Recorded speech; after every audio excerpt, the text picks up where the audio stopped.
Hi, I'm Clinton Carew, and welcome to the Align with AI Innovation podcast, brought to you by MacEwan University School of Continuing Education. This is a limited series podcast that delves into the multifaceted world of AI and data with industry-leading experts.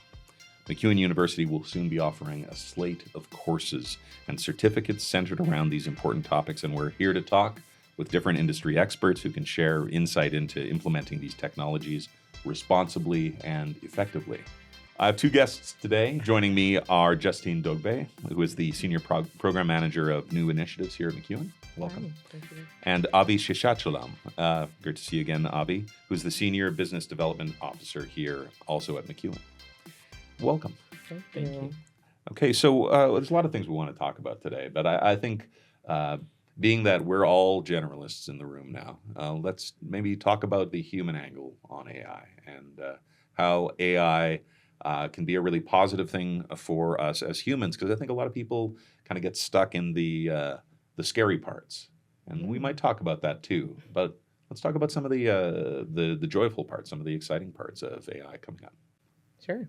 I think it's really exciting to be able to work with great colleagues and develop opportunities for people to learn about something that's something that's coming into all aspects of their life. Right. AI is everywhere, right? A lot of what we do in our homes and our work settings are impacted by it. You go to the doctor, there's different features that are coming into that space as well. So it's important for us to be able to create opportunities for people with very foundational level knowledge or experience to more intermediate levels to come in and take some courses in different formats that are easy for them to access asynchronously, online synchronous, or come into the classroom and actually come on campus, learn alongside people with different skills and knowledge levels as well. That's great. Will we have any AIs learning with them?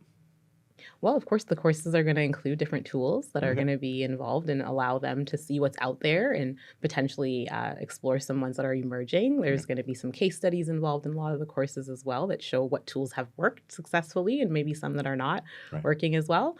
So people will absolutely get their hands on different tools. And people will be working with models, working with the different agents, whatever is current, in different ways, depending on the course. Absolutely. That's very interesting. How many courses are there in total? We have about 20 courses coming out, Nice. but coming through 6 different programs. So we've intentionally created these opportunities to be stackable, flexible as well, to meet different lifestyles and professional experiences. So some people might want to take courses that are going to be completely, as I said, online, asynchronous at their own pace, right? Then we'll have some that people can come into the classroom and they might be more interested in some of the emerging technology courses that are available. So we'll have a suite of courses that are coming out from that and resulting in a professional development certificate. Yeah. But then we'll have some that are around data visualization and intelligence. So it depends on what field, what area this person wants to expand on, they'll have the chance. And some of those courses count for multiple certificates. So they can take a few and end out with different credentials in the end. So I think I saw like I don't know what you call it, like a prompt engineering course. Is that one of the courses that's being offered? Prompting for AI tools. Can you tell me? I know the actual engineers in the world always hate whenever somebody like adds engineer onto like a software-y title, but we can't help ourselves. So what are we officially supposed to call it? Prompting for AI tools. That's the course's name. Just prompting. Yes. Okay, got it. And this is an asynchronous course, so people can take this as self-paced learning opportunity for themselves. Use their phones to do it, and then immediately switch their favorite LLM toy, and then use that right away to see how it impacts their lives. So this was a pretty cool experience from very basic, like how do you talk to a tool. It was pretty cool to learn how to communicate that to students in a real class setting. But we are hoping that the asynchronous course also helps others learn this. That sounds really exciting. Yeah. I think that would be the kind of thing that I could see a lot of people learning just because they want to understand like how it interfaces with whatever they do. Like I'm a baker, I want to know if I can, is there a way of like getting really good prompts for helping me like bake a new kind of cake or something, right? Like that would be a cool thing to be able to do. But I mean, you don't have like AI cake course at MacEwan, and I don't think that would exist anywhere, right? Well, maybe not. Not yet. Having said that, I have actually hooked my mom onto AI, and she's using that to create recipes every single day. Brilliant. And it has solved one crucial problem in our home: what to make for today's dinner. Do you give the AI your ingredients first? Yep. Mhm. Or Very just take a smart. picture of this fridge and Yeah. here's everything that we have. What can we make? Was there a particular industry that you feel like you were responding to when you decided to design these courses? That's a good question. I think we were listening to a lot of different types of industries. Okay. We were talking to representatives from industries, from governments, from other public institutions, and even nonprofits for that matter. Right. The first course that sort of emerged out of these conversations was innovation management. So every organization, whether they like it or not, they have some sort of innovation, and they call it with different names, projects. Right. They call it products sometimes, they call it service sometimes, but in general, it's managing an innovation in their own context. So how do you start a project? So where do you start that? Right. First, you do market research. Yeah. Then you learn how it fits into your existing pipeline. And then you understand how to communicate it to your teammates so everybody understands their roles. Right. And eventually you bring that to the market. So that was sort of the first sort of trigger into the new courses. And it created, because it was innovation management, it helped us see innovation in a new way. Yeah. And that resulted in a series of programs that we followed our instinct and conversations with industries, reading World Economic Reports on future of work and the changing nature of skill sets needed in that space. And that was sort of the external factors that helped us understand what we must build. Okay. On the internal side, we didn't want to let go of what we were good at. Right. So we wanted to build on top of the existing portfolio and not just disregard the ones that are working. Yeah. In the hope that this new series of programs will be our new bread and butter. Yeah. So we wanted to make sure it was complementary. So we sat together in rooms and thought about it for weeks on end on how to go about this. And we came up with a theme. We said we will not just build a technical program, which is subject to change in the very near future looking at how AI has changed in the last few months. But instead, we would do a durable skill set focused program that incorporates technical education, because we are always reminding people that they are in charge. Yeah. Exactly. Yeah. That's where the human aligned aspect of this comes, right? Or the AI aligned aspect of this work comes. We want to make sure that it's human centered, right? What skills do people need around leadership, around project management, change management? We want to now explore what AI tools or resources are out there to help augment that human skills. Do you foresee this as a course that someone would take after they finished an area of specialty, then they kind of like augment that with like a couple months of AI? Or is this something that people might take in parallel with another course, like they're taking logistics and now they're going to add in an AI component, kind of like plug it in to the side? Or are they already being integrated into your different programs? Do you know what I mean? It could take a few different pathways, I'd say, but right now we are exploring sort of the upskilling side of it. Right. So I think that people have a skill set already. They're in the industry in their respective roles, and they're looking to, again, enhance some of their skills in that area with a few of these courses. The aspect of maybe reskilling and completely developing like a career change path would require a lot more time. Yeah, fair. We'd be looking at programs that might be over 200 hours in length. Yeah. The programs that we have right now range from about 30 hours to completion, maybe up to like 80, I believe is the highest one, 80 to 90. Yeah. Yeah. And so having to integrate it completely into that would be a massive, massive task. Mm-hmm. But I guess if it's a successful program for you, you might in the future be looking at ways of using AI to help you integrate it into itself. That's quite an inception. I don't know. Potentially. I think about it, I guess, in terms of maybe that reskilling, right? We absolutely would like to develop some programs that allow people to make a career change and explore going into a new area as, AI governance or some type of data specialist that requires a lot more time. We don't want to present the fact that you can take a course for 30 hours or program for 30 hours and now be a high-level subject matter expert in something. We want people to get comfortable using the tool, and eventually, so it's about getting literacy and fluency to then becoming an expert or a specialist. Having said that, this is, whilst we can remove the filter that people may have in communication with other humans Yeah. whilst they talk to an AI, we want to remind them that critical thinking is still needed in that conversation. I was doing some work, and the AI brought me back this beautiful map of all sorts of interesting information. But there was one section of the map where all of the math that it had done was off by a factor of 100. So it was saying that this idea was an amazing idea because of how cheap it was, but it was wrong. And that's an interesting thing about like that extra layer, right? Where just because you can make it really easy doesn't mean that then your work stops there. That's But I think that's one of the things that you can learn in these courses, right? That's right. Yeah. Yeah. Critical thinking is hard to teach, Yeah, but it's critical for a reason. that's right.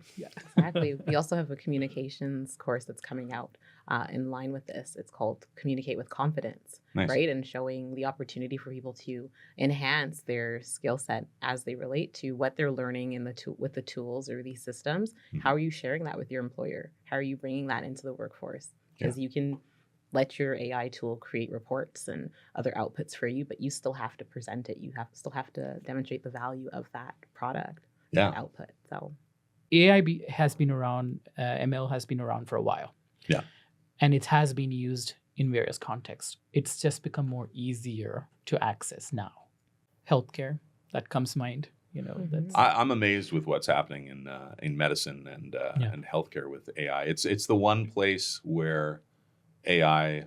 It was the first place AI won me over when I saw what was happening with actual drugs being developed using effectively a large language model that was focused on medicine and combining different compounds using an AI tool instead of a human tool.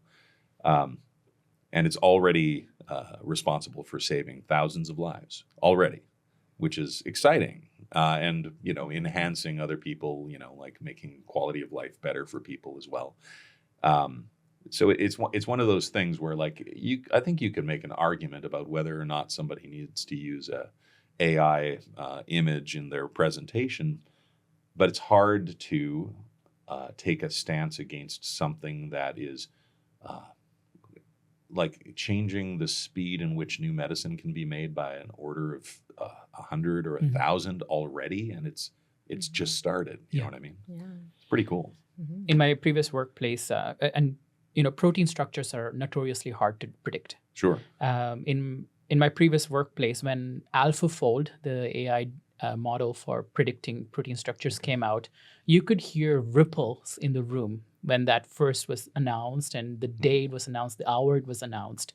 That's all anybody could talk about because we were in that field. Cool. We could quite literally make entire new protein families that does not exist in nature. Huh. And we can create that because of the AlphaFold's ability to predict the structures of AI, of the proteins, right? So, and that's true for drug discovery. Yeah. I have seen people, analytical chemists in a room, sit and watch a structure, small molecule structure on the screen and go, that location, fluorine is too heavy. It should be something else. That's because they have had 35 years experience of doing that over a period of time. Now AI can spit out million compounds easily that can all fit into the narrative that you want.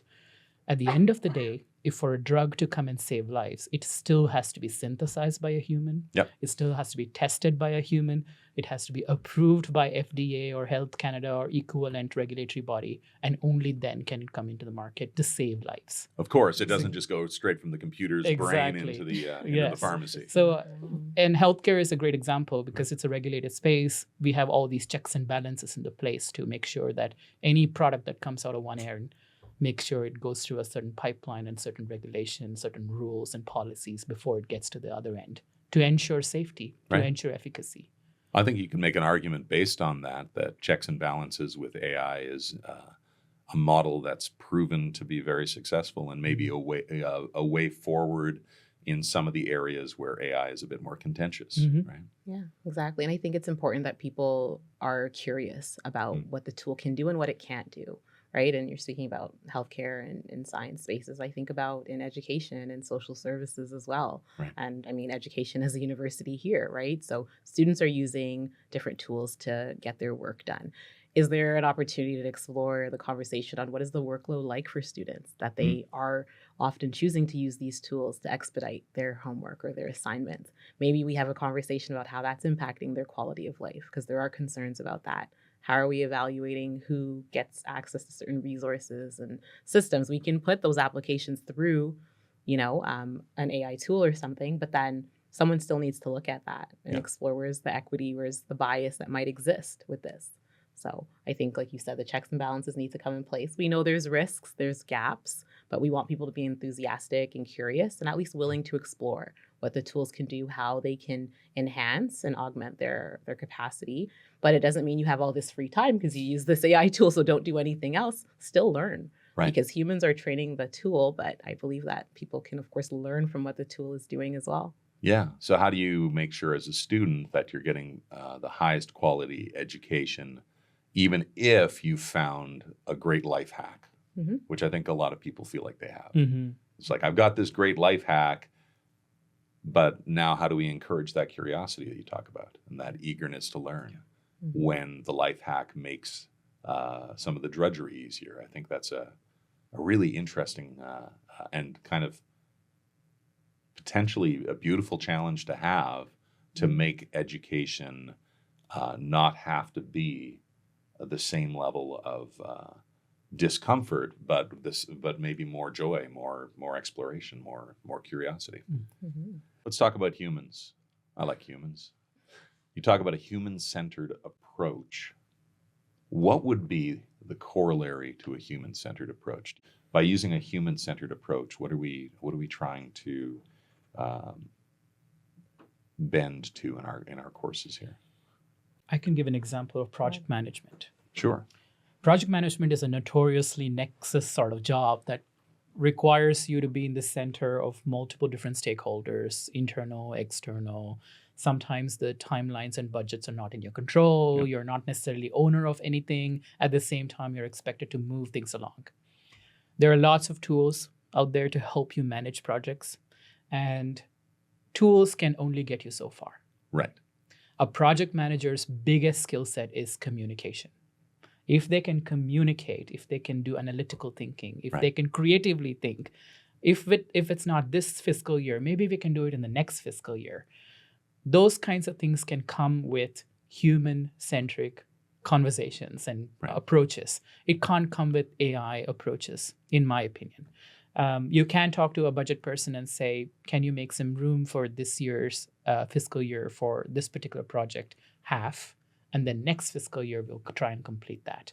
But the AI cannot help you split that in that conversation because it doesn't know what other constraints exist with other departments. Right. So project management is a great example. It requires both human-centric design and approaches to teaching and learning, as well as the access to the tools that helps make things easier. It helps visualize the process. Okay. It helps see the timelines, how they move through the process, through the project.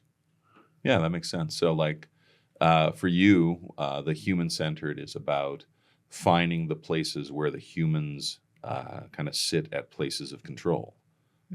Because there's not everywhere that a human's going to sit at a place of control in a project. There doesn't need to be a human writing a line to build a Gantt chart themselves in a notebook somewhere, right? We can automate that, but there needs to be a human in a place of control when we're dealing with these decision matrices, right? The angle that I take to this is around, like you said, sure, the decision making, but I think, again, some of the evaluation and the assessment that we do and exploring that if a human is the one deciding, if we're looking at who maybe which budget gets filled this year or next year, but also which potentially student or which community is going to be getting the resources that they need. Like, again, it comes back to a human understanding what reports or summaries might have been created by that AI tool, but who's going to be the one deciding the quality of life or the impact or access to resources that someone needs. I would hope that that's a human making that choice, right? And so again, looking at the exploration of how that human's developing their communication skills around our leadership style, right? And our understanding of people. Those are things that the human should be the one responsible for and not giving that back to a tool or an AI system. That makes sense. I'm a businessman in this scenario, and I'm going to spend money on my staff. I'm going to give them an opportunity to upgrade their skills. My staff come back to me and say, I want to take some AI learning from MacEwan University. They're coming to me and saying, we want to upgrade in AI. What is it about the human-centered approach that someone like me as a business owner is going to be like, okay, this is a good investment. I should invest in this, instead of something that's more like just skill and competence, learn a tool sort of approach. Do you know what I mean? Well, I guess the approach that Avi mentioned around this being around digital and durable skills, like we're looking to develop people's skills that are going to last them throughout their career. So even if you're working in an area that's focused around project management right now, you might be, handling some other business development side of the work eventually. So the skills that we hope that people are going to develop from our courses are going to stay with them. It's not just because AI is emerging right now and these new tools are very prominent right now. That's why you need to know this. We know we'll have to update our content eventually, but we are blending and building in the importance of this being around that human skill set, because that'll last with them throughout wherever they go in their career. We have a course that's being built called Design Thinking with AI. Okay. So your employees in this case, they come to you and say, what should I take? I want to learn how to use AI, but it should be relevant to my workplace. This course helps people learn that your purpose of an organization is appropriately supported by the tools that the organization uses, as well as the people that the organization has. Okay. And they learn at the systems level how they can use different scenarios. Individually, they can use AI within the classroom. They can sort of like come up with certain answers for questions and prompts that are embedded into the classroom. And then now they have to talk to their peers, a cohort within their classroom, to come up with a solution together. Now, these are two different aspects that are being exercised at the same time. One, they're prompting their AI tools and learning how AI responds to certain prompts in the process. Second, they're turning around and then talking to other humans, because real world, whether we like it or not, have to work with other humans in a team, and team dynamics and working with different types of stakeholders with different personas that they're responsible for, different priorities that they have in their organization. They all must come together when you have a big project that touches multiple stakeholders to move forward. So this is an example of a course that we have built, durable and digital skills. Right. And it's almost works as a meta level course for someone from my organization, because they come back to me and they're like, now I understand how maybe we could use some more AI skills in this organization because of what I've learned about the way that this can all fit together, right? Mm-hmm. That's very interesting. I like that. I wanted to give another example of a way that a potential business owner can invite some of this learning into their environment is through corporate training, right? We do have these courses that are built, but it's important to know that we can customize this to the client's needs. So if there is an aspect of our AI-aligned design thinking course that is of interest, but this is in an industry that has a different specialization or focus, then we can absolutely adapt that and customize it to their needs. The idea of empowering people to be creators and not just consumers of AI, I understand that in certain contexts, but because this course is very much, I would say more, to be a passive consumer or an active consumer, I don't see the creator part of AI. Tell me how I'm wrong. I think it's more about learning. Right. I think we all know there are levels of learning. Yeah. Instant recall is the first level, right? You hear something and you recall immediately. Yeah. But at some point, you have to go towards the different levels, and eventually you end up in creation. Right. That's the ultimate learning. You're able to create something new that has not existed before. Now, how do you go about doing that creation? You have to have assimilated the knowledge, you have to have the memory, but now you're understanding that there's a pattern that you can match that hasn't happened before. Like I learned something in healthcare industry that I'm bringing into business now. Right. So I'm able to translate, adapt through all the learnings that I've had in one industry into another industry seamlessly appears almost outside. Right. But I am thinking, oh, regulated product in healthcare is the same as a regulated education system. Right. So we're talking about kind of cross-disciplinary synthesis. Exactly. Here, right? Cross-sectoral leadership, adaptive leadership. That's on a course that we have. Oh, great. So you can learn how to do this before. But yeah, so creating, going from consuming AI as a passive consumer is me going and asking AI for dumb things like, how do I log into Canva, or how do I, do things. From there to using AI, leveraging the use of AI towards creation. Right. But it's still led by me as a human, led by the person who is able to match patterns that AI can't see, but only you can, because you understand your context very well. Your programs, you talk about them as being flexible, but also stackable. I know that's all of your programs, but I mean, it's specifically, we're talking about it in terms of the AI additions. How would you kind of expand on that? Well, the course we spoke about earlier, the prompting for AI tools course is a part of 3 different professional development certificates that we're doing. So a course that is available as a part of 3 different professional development certificates allows a learner to start in with a focus on the course, which most people will, right? I'm looking to take a course around how to prompt an AI tool. So they've got this course, it's asynchronous, it's 4 hours. I can get through that at my own pace. But then where is this course going to lead me to, right? Do I want to take it alongside other courses that are focused on data literacy and fluency, or are you looking to take it around courses that are going to show you how to incorporate this AI tool into your operational excellence as another professional development certificate? So there are a few different options. I think we have been very intentional in how we stack them. Okay. We wanted to create specific stacks that people recognize as a upskilling opportunity in that specific area. Okay. So that is something I want to emphasize, because when we created all these 6 new professional development certificates, each of them were towards different layers within an organization. Right. An associate can take a AI career accelerator sort of professional development certificate that allows them to understand what tools exist in my workplace, how do I prompt them appropriately, what are the do's and don'ts of using this in my workplace. So those sorts of things at the one level. But then we can go different levels, on operation level or even at the leadership level. How do you as a leader show up in an organization? Whilst you use AI on your individual level, can you communicate that to your team members? So those are some of the ways in which we have structured them. So at every level of an organization.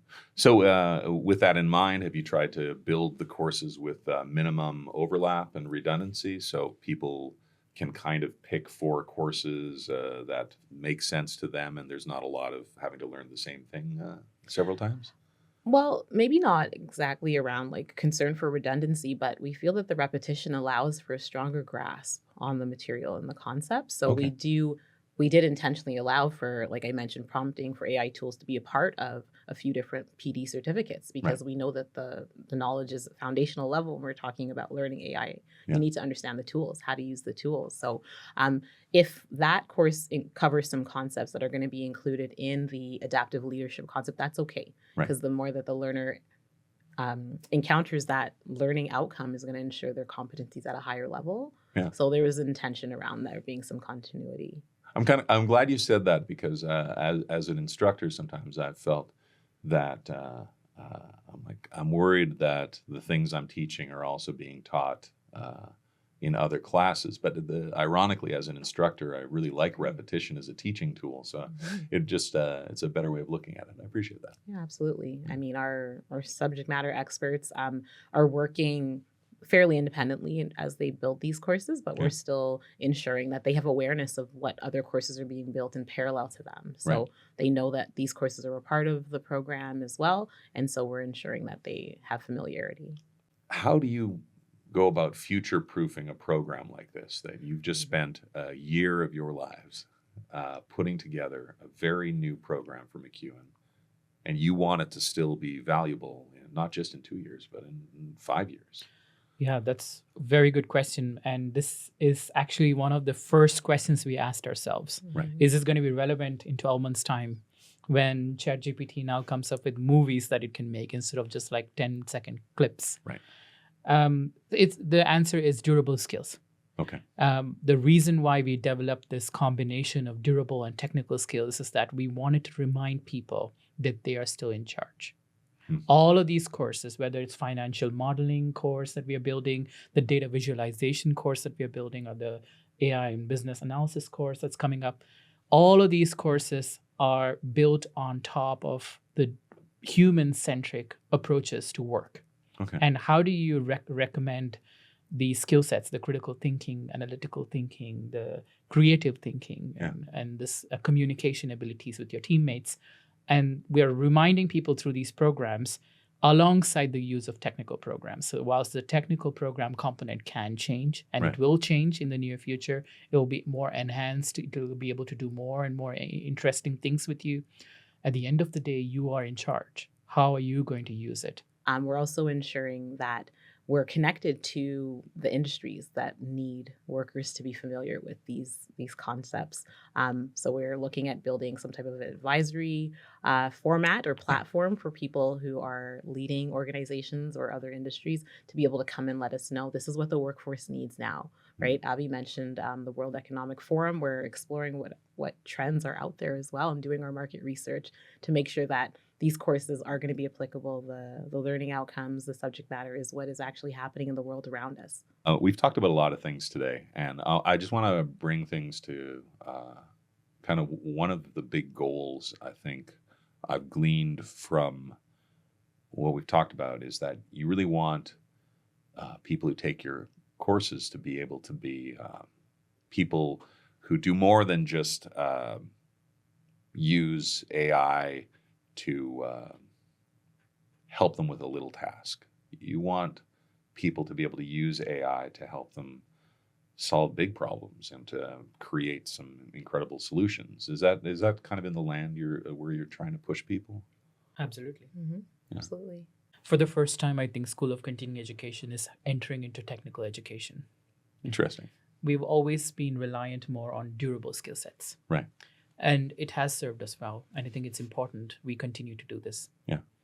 But adding these technical skill sets has shown the development team the challenges of this field, the ever-moving field, identifying the right subject matter experts, identifying the right industries to work with. Mm-hmm. It has also opened opportunities that we now are able to access because of these courses.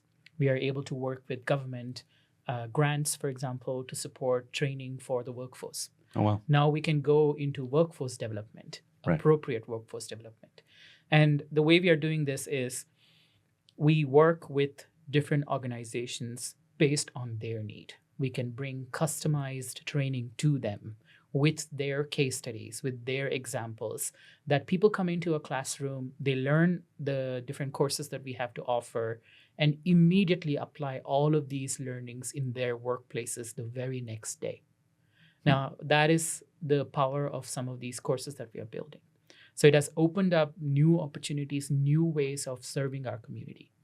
And that, I think, is the mandate of why a continuing education school exists. But what is it that shows you kind of like the optimistic side of AI as an event in our workforce? Because it will be an event. Yeah. But as an event in our workforce for the next decade, what makes you optimistic? Knowledge is power. Okay. To know whether you like it or not, whether you want to use AI or not, AI is going to be imposed on you in various choices. Whether it's Netflix algorithms telling you what new reality show you should be hooked on, or if it's workplaces which is offering you here's a new model that you just need to input like XYZ things, and then you have a visualized version of it at the end of the day. So it's going to be imposed. So it's good to know what's going to be imposed and what the nature of that imposition looks like on the other end. The models don't think. There is no intelligence behind them. They're reacting to the prompts that you write. So one of the series of courses that we have is in ethics, responsible use of it. That is a reason, that's sort of like a fulcrum. It's a center of the many of the courses that we have built. And allows you to always go back to this space where for a split second, can we take a step back from this anxiety to awe spectrum that we all live in?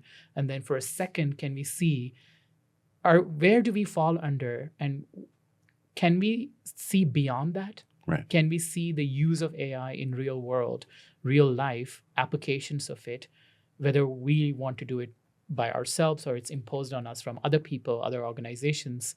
How is data being used? How is privacy being used? How am I contributing to it, willingly or unwillingly?